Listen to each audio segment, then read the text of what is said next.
Thank you very much. You can please be seated. Thank you. Vera Chicago, Vera Carn Galway, Courtourieli Gwinchen Hulscola, Arain, Farm Freer Queen Fáilte over Imagine Gadeen Sherman Son of Hawk, Shudden Hulscol. My name is Ciaran O'Hogarty. I'm the president of NUI Galway for the last 3 months or so. So this is my first honorary degree conferring, and I'm very delighted to welcome you all. It's a privilege and a pleasure. So welcome, Mayor to Galway. A friend of mine who I walked home from school with sent me an email. He's working here now, and he said, "Welcome back to Galway, where the air is clear and the beaches face the right way." And they always say about Galway, if you don't like the weather, just wait, it'll change. And this morning we're pleased that we didn't like it early this morning, but it changed a little bit later to welcome the Mayor. Very pleased in particular to recognise in this ceremony what we value as a university. Very often for these honorary degrees, the university recognises or signals what it values. And there are 3 things in particular, I think, this morning that we value in the context of this particular ceremony. One is the sister city status of Chicago and Galway. So 21 years ago or so, John Mulholland and Mayor Daly at the time signed a declaration that we would be sister cities. And since then, there's been a lot of connections, both personal and professional, individual and institutional, between the 2 cities, particularly between this university and the medtech sector, the cultural sector in Chicago. And I was just mentioning John Mahoney this morning to the Mayor that he was well known here, and we're sad about his passing. And in many other ways, the university, for example, is linked with 4 other universities in the Chicago area, and we were intending that Chicago would be an area of strategic importance for us, that we would double down, if you like, on the connections between NUI Galway and the Chicago area, and it's something we intend to talk to the Mayor in due course. The second part, I think, of the connection between these 2 cities, not just as sister cities, is that we're both cities facing west. Galway in the sense of its location, Chicago in its foundation as one of the great gateways to the American West, the manifest destiny of the American West. And when you face west, as I notice when I come back here after 30 years, you see the horizon. And very often you see that over the horizon there are interesting things. There is curiosity about what lies over the horizon. I think both cities have that. Curiosity about ideas, about research, about books, about people that come from other places.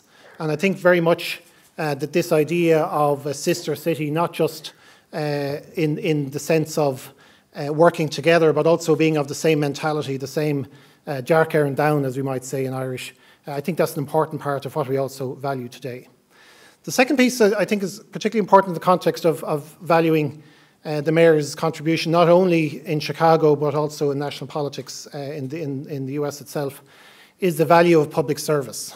Very often in the current debate and current discourse, universities are challenged to prepare their students for, or our students for work. And very often that work is in the private sector. We talk about STEM and we talk about other areas about our students being ready for work there. And I think it's a pity that we don't often talk about work in the public sector and work as public servants. And Mayor Emanuel has, over decades, been exemplary in that context of being a public servant. And whether we are a city or a university, or a mayor or university president, we serve our publics. And this university, NUI Galway, is here to serve its public and its society. And I think I'm very keen in the context of today that we represent and we value this also.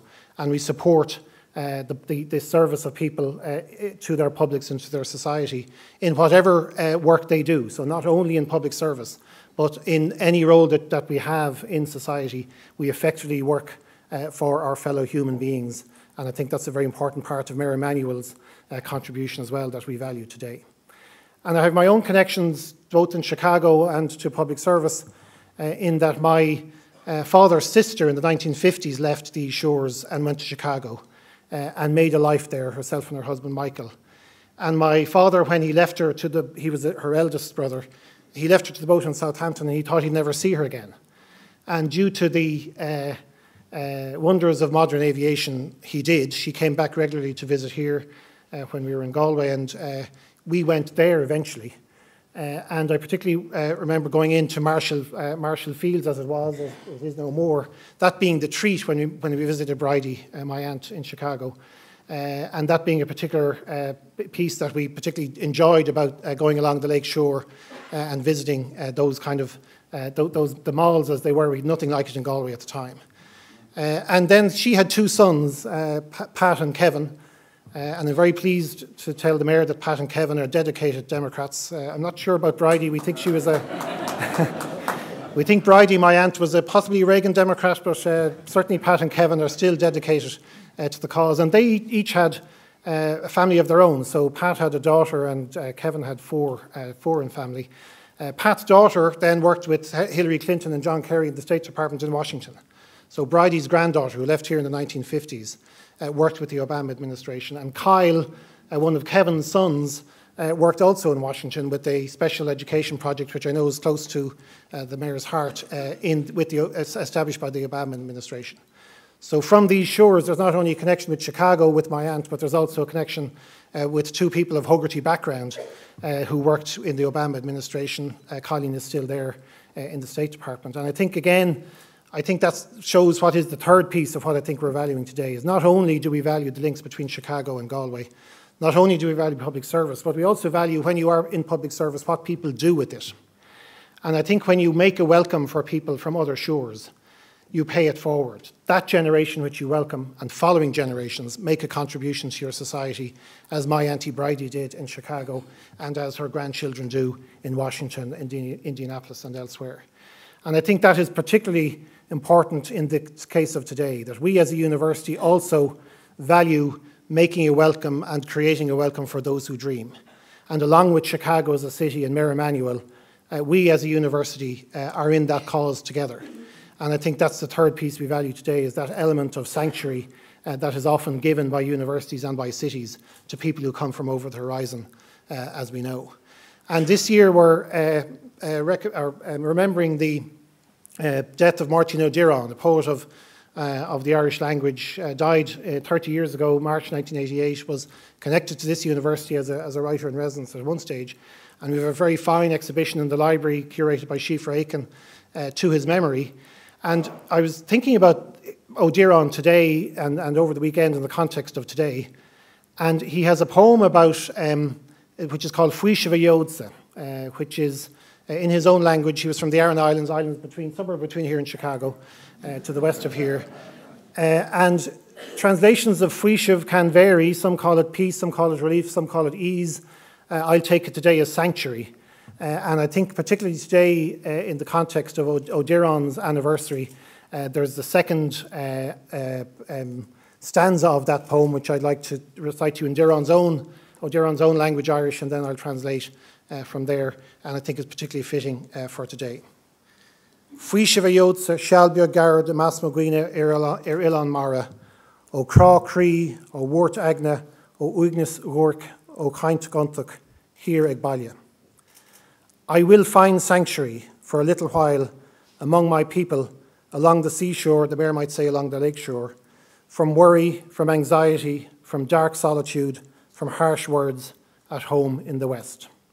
Tá áthas son na hoscoil a fáilte chur ribh an Mayor Chicago, recognising the sister city status of Chicago and Galway, valuing public service, but also in solidarity with the place and from a place that gives a welcome to those who dream.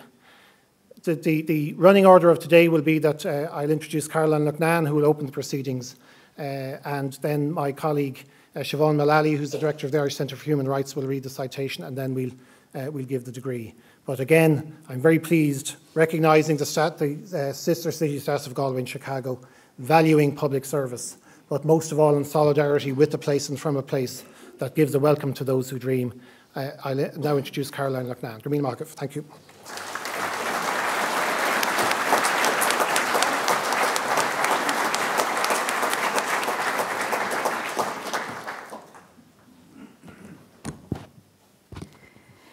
Pre honorables preces totaque universitas. Hic comitia universitaria hodia convocatus sunt, ut quidem hominem maxime exame ad gradus academicus honoris causa admitator. President and all of the university community, this meeting of the university has been convened for the purpose of admitting graduates to the degree of Honorary Doctorate. Doctoratus in utroque iure honoris causa. Presenting the award of an Honorary Doctorate of Law, Professor Siobhan Mullally, Presentabit, Rahm Emanuel.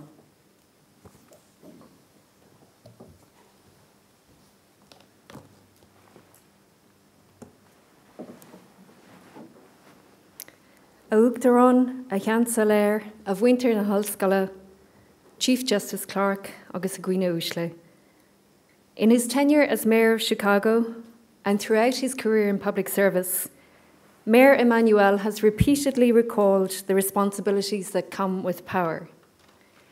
He often recalls his own family history, his grandfather's journey from Moldova to the USA as a 13-year-old child, fleeing the pogroms of Jewish communities in Eastern Europe, sent by his family to seek safety and refuge to a third cousin that he did not know, and to a country and city whose language he did not speak.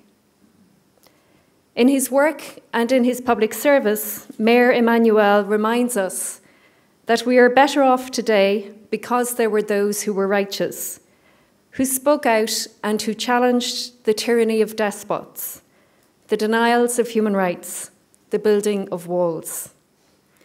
As Mayor of Chicago, Mayor Emanuel introduced the City of Sanctuary Welcome Ordinance in 2012. Introducing and more recently defending the ordinance, he spoke of his commitment to protecting Chicago's history, not only as a sanctuary city, but as a welcoming city. Against a background of threats to the policies and practices of inclusion and welcome, Mayor Emanuel has continued to fight for the city's sanctuary status and for that of other sanctuary cities under threat today in the US. In his defense of the cities of sanctuary, he has fought to ensure that the pathway to belonging that was taken by his own grandfather remains open to migrants and refugees today, whether they are seeking sanctuary, protection from persecution, or simply a better place in the world. The right to seek and to enjoy asylum from persecution is a fundamental human right. It is one that is recognized in the Universal Declaration of Human Rights, this year celebrating its 70th anniversary. Human rights, as we know, are those rights that inhere in all persons simply by virtue of being human, a general characteristic of the human condition that cannot be taken away or alienated by governments, tyrants, or despots. Hannah Arendt, writing in the aftermath of World War II, noted that the moment human beings lacked their own government and had to fall back upon their minimum rights, no authority was left to protect them, and no institution was willing to guarantee them. Laws, as we know, allocate the benefits of inclusion and the burdens of exclusion. Immigration laws, in particular, define and demarcate those who are inside and outside of the polity.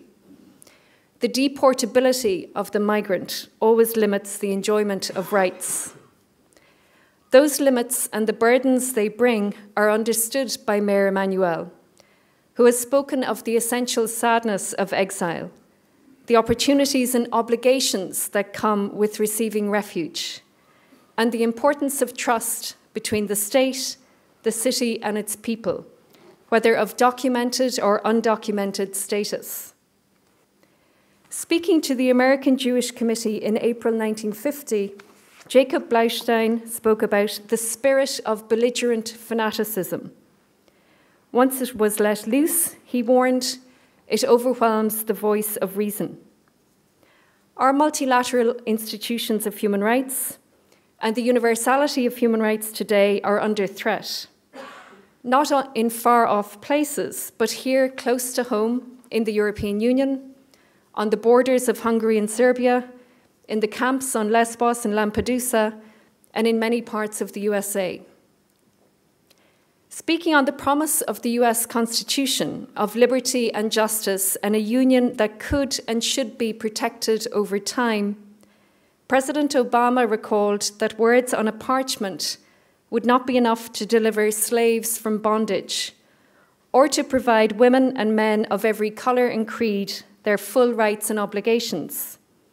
What would be needed, he said, were Americans in successive generations who were willing to do their part through protests and struggle on the streets and in the courts to narrow that gap between the promise of our ideals and the reality of their time.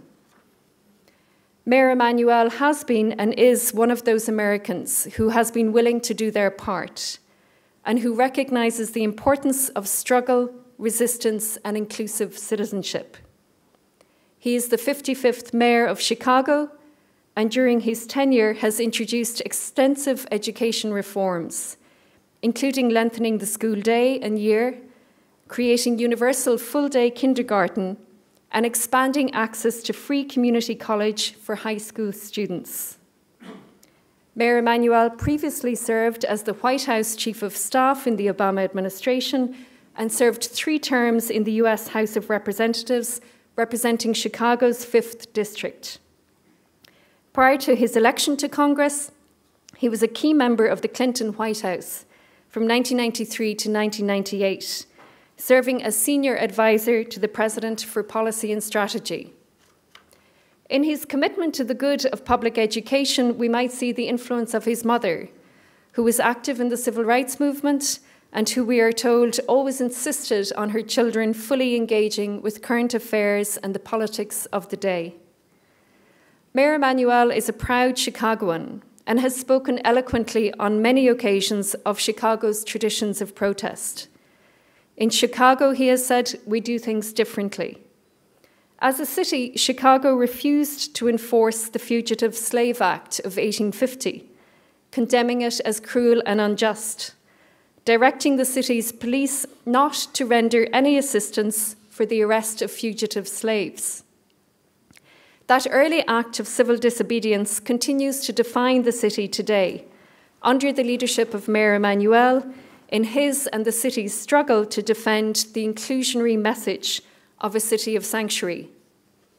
Mayor Emanuel's commitment to a global citizenship, to multilateral cooperation, and to a principle of solidarity is one that is premised on a recognition of the connectedness and interdependence of humanity.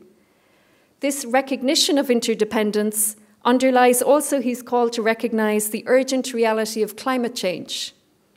Under his leadership, the Chicago Climate Charter was adopted in December 2017 by leaders of municipalities from across the globe. NUI Galway is closely connected through the hosting of the Mary Robinson Archives to our former president's campaign for climate justice. As such, we also recognise the urgency of this call to action. We cannot afford, Mayor Emanuel has said, to bury our head in the sand when it comes to the reality of climate change and the harm that it will cause to future generations. I don't think that anyone could ever accuse Mayor Emanuel of burying his head in the sand, whether it comes to tackling violent crime, challenging the tyranny of populist, xenophobic politics, or expanding public education and access to kindergarten education. He has always sought, through his public service, to combat inequality and to challenge and overcome the overlapping axes of discrimination, poverty, and exclusion. Pre honorabilis cancellare totaque universitas. Presento vobis, hunc meam filium quem scio tam moribus, quam doctrina habilem e idoneum esse qui admittatur. Honoris causa, ad gradum doctoratus in utroque iure, tam civile quam canonico, itque tibi fide mea testor, ac spondeo totique academiae. Ego auctoritate mihi concessa, admitto te ad gradum doctoratus in utroque iure, tam civili quam canonico, honoris causa.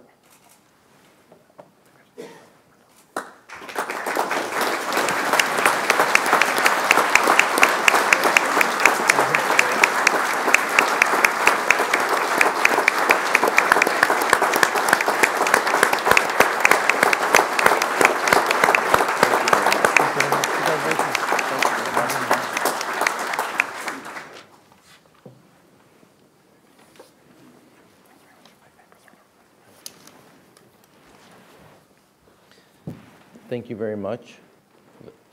It's introductions like that, you sometimes wish your parents were here. One, because you know your mother would be proud, and two, your father would be amazed.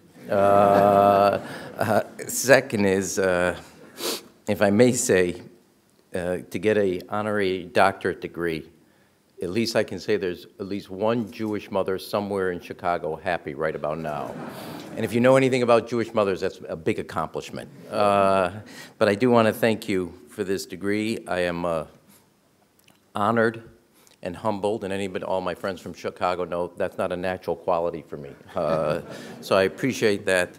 To the president and to the professor and to all the distinguished professors that are here, to the mayor of Galway, our sister city, and my good friend that is here. It's great to accompany Billy Lawless back home. Thank you, Senator, for being here. I do want to pick up on a few of the themes that were talked about today in the discussion of both cities and the roles that we have, but also about an issue that you talked about, which is immigration, global rights as citizens. When I was growing up, my father's from Israel, emigrated to Chicago. We returned to Israel 2 days after the '67 war. And every summer, 67, 68, 69, 70, 71, and 72, and 73, we would return for the entire summer. And every trip, we would go to Yad Vashem. Yad Vashem being the museum, but also the place that you learn about the Holocaust. And as you enter Yad Vashem, before you get to what happened, which I think is a beautiful part of the design, you go by the names of the righteous. And those are non-Jews who lost their life on behalf of Jews. The Gentile who used their power for those who are powerless. The Gentile who used their fortune for the unfortunate. The Gentile who used their voice for those who are voiceless. And since you cited my mother, who is going to be immensely proud that she was cited today, and will never let me forget it, her challenge to us as young boys growing up was that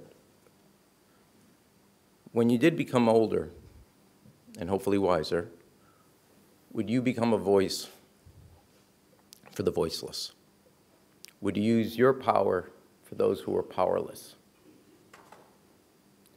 And I think for all of us who are mayors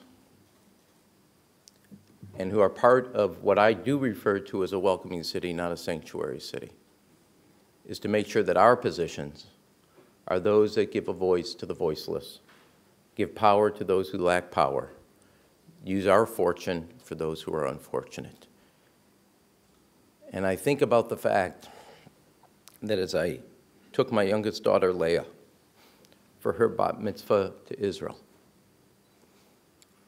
and I took her to visit with President Shimon Peres. Not exactly every child's bat mitzvah gift, but she got that honor. And he did say to her that as you become Leah, our Bach Emanuel, on this moment you leave childhood and you become an adult. You have responsibilities. But know that there are two books in life. There's the guest book and the history book. And what you do with your life will determine where your name goes, whether it goes into the guest book or the history book. And how you lead your life, what you do with it as an adult, will determine that. I want to compliment this city, and I want to compliment this university for teaching the responsibility of citizenship and the values of not just being a sanctuary city, but most importantly, the service to others. Is another great person, Muhammad Ali, once said, our service to others is the rent we pay for being here on earth. And you teach your students, like universities, that yes, you can pursue a career, and this is a great university in the biomedical space. It's a great university in research. You help students prepare themselves for professional life, but you will prepare them for the most important piece of their life, which is citizenship, that we have a responsibility to others besides ourselves, others who are less fortunate, others who are not as powerful. Because what happens at this university, the students, the 18,000 students that you have here, you have a responsibility, more importantly, to prepare them for that future. And it's more important to that call on them, not just to prepare them for their own career, but prepare them to give something back to others. And I always encourage students, wherever they are, somewhere in your life, do something in public service. Doesn't mean you have to run for office, and it doesn't mean you have to work only in politics. There's a lot of ways to give something back to the larger community. You will learn more about yourself in that process than anything else, and it's your responsibility that others in generations to come can stand on your shoulders because, as your president said, you paid forward into the future. And one of the things that I think is most important for cities, and you cited going back to the 1850s, Chicago was the only city in the United States that refused to participate with the national government in the Fugitive Slave Act, which is to return slaves back to slavery in the South. It was a sanctuary city before we knew what sanctuary cities were. It was a welcoming city before we knew what a welcoming city was. Cities today, and I do believe this, we are at an inflection point in politics. You've experienced it with the Brexit vote. You've experienced it in elections in Europe where people no longer have faith and confidence in the EU. The nation state that we all grew up with is changing. And in fact, in many ways, it is leaving a void. And I think in 20 years hence time, we will go back and see this point as where the nation state that we understood post-World War II is no longer the political entity and the emergence of what I call the city-state. Today, about 100 cities in the world run the economic, intellectual, and cultural energy of the world economy. Chicago, Galway are two of those cities in that list. By way of reference, context, in the city of Chicago, the greater Chicago economy area is the 21st largest economy in the world. With a little effort, we could join the G20, not that I'm interested in any of those meetings. That's how big the economy is. But with universities, cultural institutions, the work that goes on, cities today have to step forward and prepare their citizens for that world. In many ways, the national governments and international entities are leaving a major, major political void in a time of ever-changing, not just through technology, economics. And what happens here in cities has to step forward and prepare our citizens. And if you actually sit together, a bunch of mayors, and talk, cities today offer all the promise, but also all the peril of a global economy. Not spread out, but within high density. And the things that I think we have to do, what universities, I don't know all your 18,000 students, but I will guarantee there's two things we all share in common: the love of our parents and a good education. As a mayor, I can't do something about number one, but I can do something about number two. We live in a period of time where you earn what you learn. If you have a high school degree and that's all you have, that's what you can do better, but probably not. You have 2 years of post-high school education, probably there. You have college or post-college, bachelorate, post-bachelorate, you'll earn that. And our goal as cities and mayors is how to ensure that there's more people and more citizens and more residents in the winner circle of a global dynamic economy rather than outside on the loser side. And if you look at the political instability today, both in Europe and the developed world and in the United States, it is a relationship between those who think they can succeed in this economy versus those who thought they were being left behind. What happens at higher education is a key component of making sure that there are more people that have a chance at that success. We in Chicago have embarked on a different type of education. In the United States, a city has a responsibility of kindergarten through high school. We are on our way to a pre-K to college model. That you have to start earlier and go longer in life.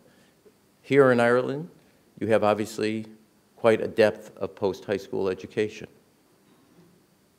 What we have embarked on, and you cited, the full school day, when I ran for mayor, we had the shortest school day and the shortest school year in the United States of America. We added an hour and 15 minutes to every child's education, 2 weeks to every child's education as well. It was the biggest increase in time anywhere in the United States. A child now gets the equivalent of 2.5 years more education than they would have on the other process. We also went to universal full-day kindergarten for every child. Our graduation and the results have been, we're one of the leaders in math gains, one of the leaders in reading gains, one of the leaders in high school graduation growth, and one of the leaders in kids going on to college. 30 years ago, Secretary William Bennett called Chicago Public Schools the worst in the United States.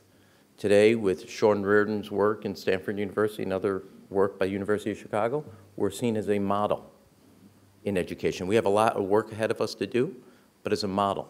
Not to cite the accomplishments, but what we have set for Chicago.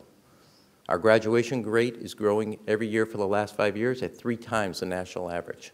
We now match the United States in kids going to college and community college. Starting in 2019, to get a high school diploma in Chicago, we're going to encourage and work with all our students, but you will have to produce a letter of acceptance from either college, community college, a branch of the armed forces, or a trade school. Every child in the city of Chicago will have a post-high school education plan. That is a key and an ingredient for an inclusive economy where every child and every student has a chance at success. In 2019, 50% of our high school graduates will already graduate with college credit under their belt, more preparing them for college, giving them the confidence to succeed, but also more importantly, their parents will not have to pay for that piece of their education, saving their parents time and money.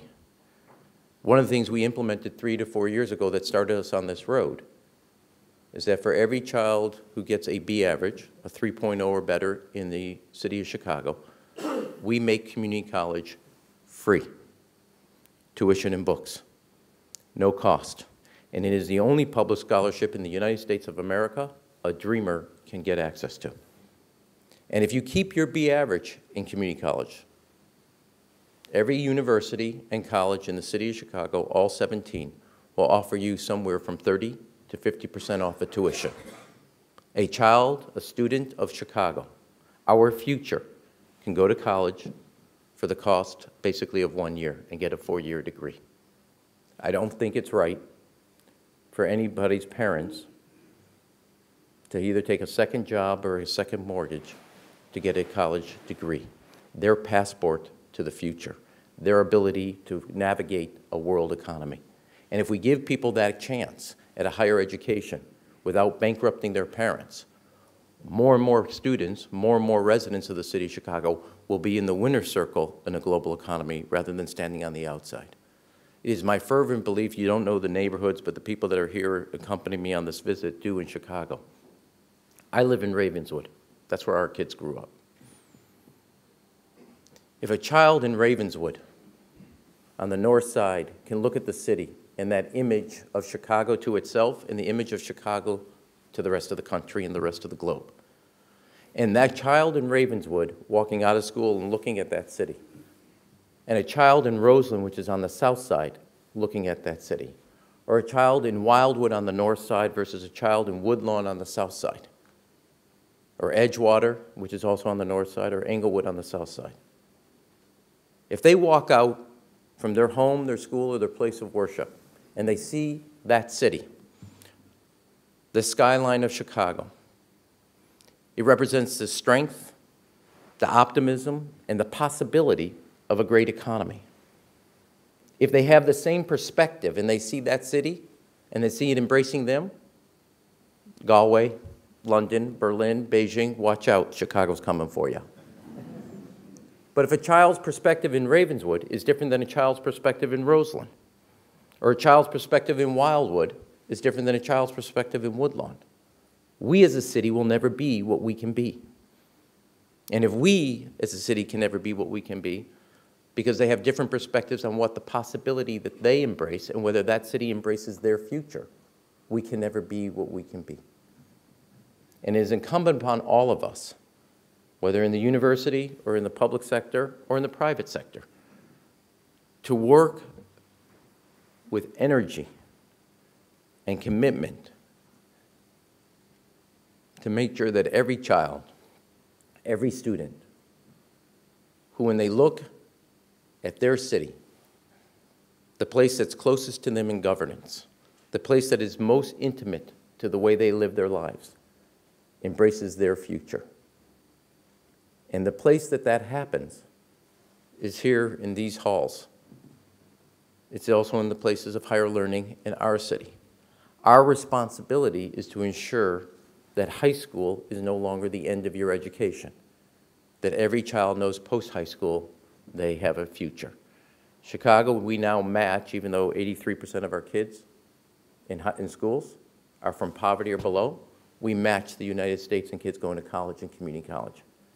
72% of the kids that take the Chicago Star Scholarship, the free community college, are the first ones in their family ever go to college and university. We are a better city because we've embraced their future. But cities today have more than just that, but they have to create an inclusive economic growth.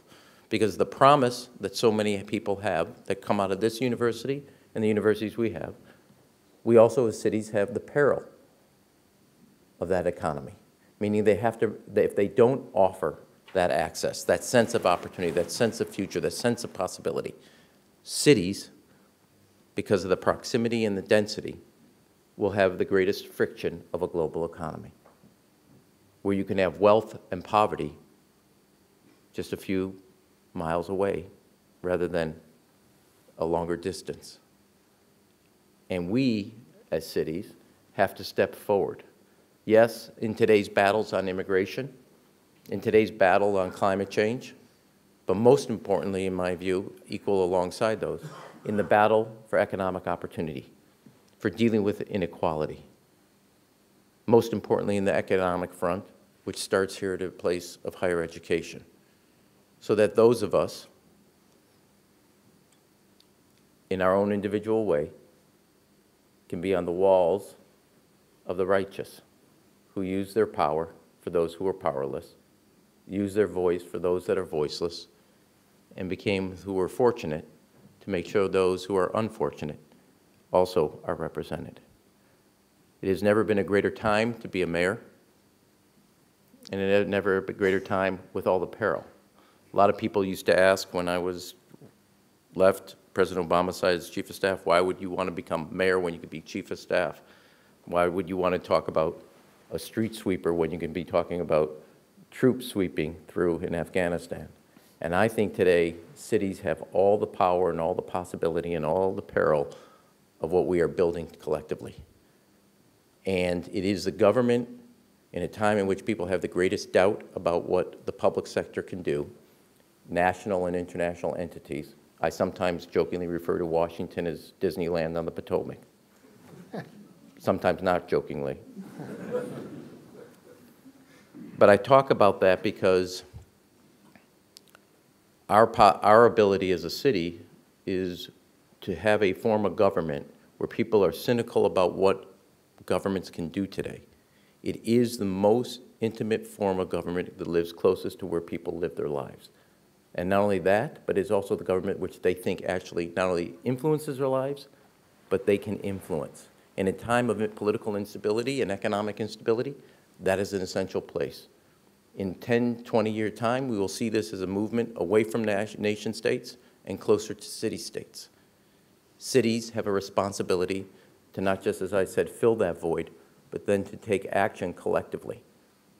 Working is why the Sister City program is not just a signature about more flights, not just about, and I know you just closed, I think, the food convention and food international festival. I'm proud of the fact that the city of Chicago last year by Bon Appetit was rated the #1 restaurant city. So all of you owe me a visit back home to come. But that exchange on culture, intellectual, and economic areas is so much more important, and our local governments are the institutions people rely on to make that possibility a reality for them. And I think about it today, of all the things that we have to do and all the things that aren't doing, investing in our people, investing in their quality of life of their neighborhood, standing up for the values that they embrace, that is the challenge we have today. Universities are a bigger player today in the life, the vibrancy of a city. It is not an accident that where universities are based is the greatest promise of where economic opportunity is also created. As I said earlier when we were discussing, the city of Chicago has more universities and colleges in our city than any other city in the United States but Boston. And if you drew a mile or 150-mile radius around the city of Chicago, we have more level 1 universities than any other city in the world. Today, our employment in the city of Chicago is the highest it's been since 1950. But with all that, we have our challenges. And together with our private sector, our universities, and our public sector working together in unison to ensure that we address, I think, some of the greatest challenges, and the single greatest challenge, in my view, is the challenge of those who don't feel they're part of this promise of the 21st century. It begins and ends with what you do here at this university, educating another generation to fulfill their promise, and the greatest promise they have is not their private wealth, but their public good, giving something back to others. And if I can close by this, I would say, as I've said to many times in Chicago, but to my own children, we're all fortunate we've walked through the door of opportunity. And I'm using a quote from Michelle Obama. She said in Charlotte, North Carolina, having walked through that door of opportunity, and when you reach back, do you grab a door handle or another hand? And I see at this great university in this great city, 18,000 hands being pulled through the door of opportunity. I want to welcome you and thank you for this, not only this degree, but more importantly, the responsibility that comes with this to continue a life of giving back and helping others go through the door of opportunity. Thank you.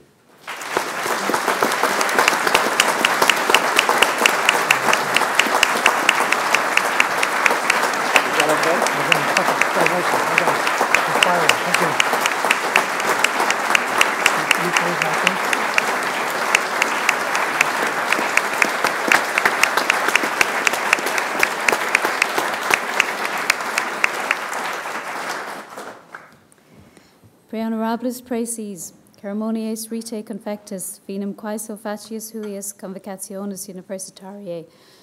This part of the ceremony and university convocation is now concluded. So thank you all very much. Thank you in particular to Mayor Emanuel for inspiration as well as taking the honour of this particular degree. It's our privilege as well as his. I'd like to thank you all. Grameen Margav Zog Talks and you, I imagine, exam Ranona. I was saying to Mayor Emanuel before we started, he was reminding me of his other calling in life was dance or ballet. And I had been thinking of O'Diron, but then I thought of Yeats and his line, how do you know the dancer from the dance? And I think today we see that public service is not only important and a worthy calling, but what you do with it.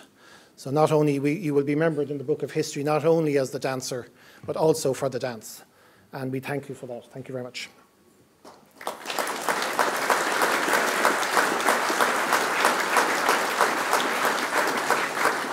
I was going to leave this till the end because I wasn't sure anybody else would mention it, but the mayor in his time as chief of staff was likened to Josh in the West Wing.